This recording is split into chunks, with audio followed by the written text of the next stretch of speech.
कालचक्र में पंडित जी सूर्य उपासना से जुड़े हर रहस्य से पर्दा हटा रहे हैं। अपनी चर्चा को आगे बढ़ाते हुए जानते हैं कि सूर्य को जल कैसे चढ़ाना चाहिए और साथ ही सूर्य को जल चढ़ाने का क्या नियम है, बताएं पंडित जी। देखिए, रविवार तथा सप्तमी तिथि को भगवान सूर्य को अर्घ्य देने का विशेष अवसर माना जाता है। जो महिलाएं सप्तमी तिथि को व्रत करती हैं और भगवान सूर्य की पूजा करती हैं, उन्हें पति, पुत्र, धन, धान्य सब चीज़ों का सुख प्राप्त होता है। और जो पुरुष सप्तमी तिथि को और रविवार को सूर्य को विशेष रूप से अर्घ्य प्रदान करते हैं, उनके जीवन में मान सम्मान की कभी कमी नहीं होती। कुशा के आसन पर खड़े होकर के अगर सूर्य को जल अर्पित किया जाए तो ये सबसे अच्छी बात कही जा सकती है। और सूर्य को जल चढ़ाने के लिए आप शीशा, प्लास्टिक, चांदी के बर्तन का उपयोग न करें।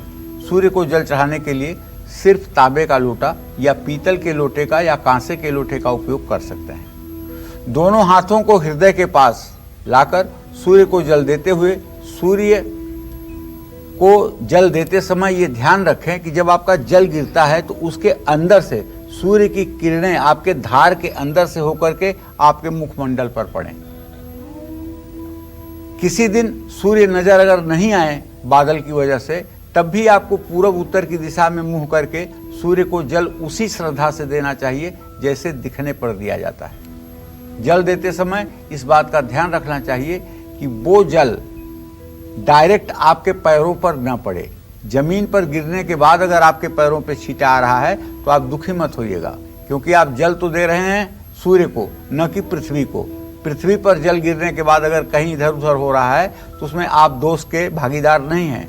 लेकिन पृथ्वी पर गिरने के पहले अगर आपके शरीर पर गिर रहा है तो यह एक प्रकार का दोष माना जाएगा।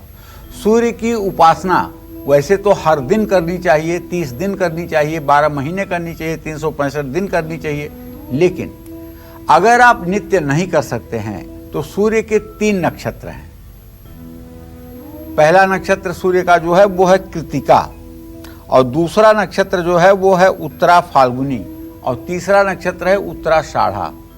इन तीनों नक्षत्रों में अगर सूर्य की उपासना किया जाए, सूर्य की शांति करवाई जाए, सूर्य के मंत्रों का जप किया जाए तो निसंदेह मनोकामना पूरी होती है। इसमें कोई दो राय नहीं है। और सूर्य का अच्छा होना ये विद्यार्थियों के लिए तो विशेष रूप से वरदान है।